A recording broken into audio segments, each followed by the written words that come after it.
परळीमधील शिवजयंती मोठ्या थाटामध्ये या ठिकाणी पार पडते। सकाळपासून विविध कार्यक्रम जे आहे ते परळी तालुक्यातील विविध गावामध्ये देखील पार पडलेत आणि मी परळीच्या शिवाजी महाराज चौकामध्ये आहे। खरं पाहिलं तर खूप सुंदररित्या या ठिकाणी शिवाजी महाराज चौक जो आहे तो विविध आकर्षक फुलांनी जो आहे तो सजवण्यात आलेला आहे आणि या ठिकाणी पाहिलं गेलं तर महाराजांचा जो अश्वरूढ पुतळा आहे त्याच्या पाठीमागं सिंहासनावर बसलेले शिवाजी महाराज आपल्याला या ठिकाणी पाहायला मिळत आहेत। मात्र हे बॅनर आणि शिवाजी महाराजांचा पुतळा जो आहे याच्याकडे सगळ्यांच्याच नजरा जे आहे ते या ठिकाणी वेधून घेत असल्याचं बॅनर देखील पाहायला मिळतंय।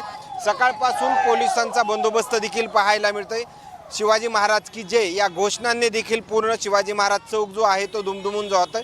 माझ्या बॅक साईडला पाहिलं गेलं तर विद्युत रोषणाई देखील या ठिकाणी करण्यात आलेली आहे आणि सकाळपासून शिवाजी महाराज यांचे गाणे देखील मोठ्या प्रमाणामध्ये या ठिकाणी आपल्याला ऐकायला मिळत आहेत आणि एक वेगळं आनंदाचं वातावरण जे आहे ते शिवाजी महाराज चौकामध्ये आपल्याला या ठिकाणी पाहायला मिळतंय। मात्र आणखीन काही नवीन अपडेट्स मिळतील का हेही पाहणं तेवढंच महत्त्वाचं ठरणार आहे। सर्व जाती धर्मांना एकत्रीकरण करत ही शिवजयंती जी आहे ते परळीमध्ये ग्रामीण भाग असो किंवा शहरी भाग असो ह्या जयंत्या या ठिकाणी पार पडत असल्याचं देखील पाहायला मिळतंय। सकाळपासून शिवाजी महाराजांना विनम्र अभिवादन करण्यासाठी मोठी शिवभक्तांची गर्दी देखील आपल्याला या ठिकाणी पाहायला मिळत होती आणि हे रात्रीच्या दरम्यानचं हे थेट आपण स्क्रीनच्या माध्यमातून देखील शिवाजी महाराज यांना विनम्र अभिवादन या ठिकाणी सूर्योदय न्यूज चॅनलच्या कॅमेऱ्याच्या माध्यमातून आपण करू शकतो। स्क्रीनवरती शिवाजी महाराज यांचा अश्वरूढ पुतळा आपल्याला पाहायला मिळतोय आणि आणखीन काही नवीन अपडेट्स मिळतील का या जयंती संदर्भात हेही पाहणं तेवढंच महत्त्वाचं ठरणार आहे।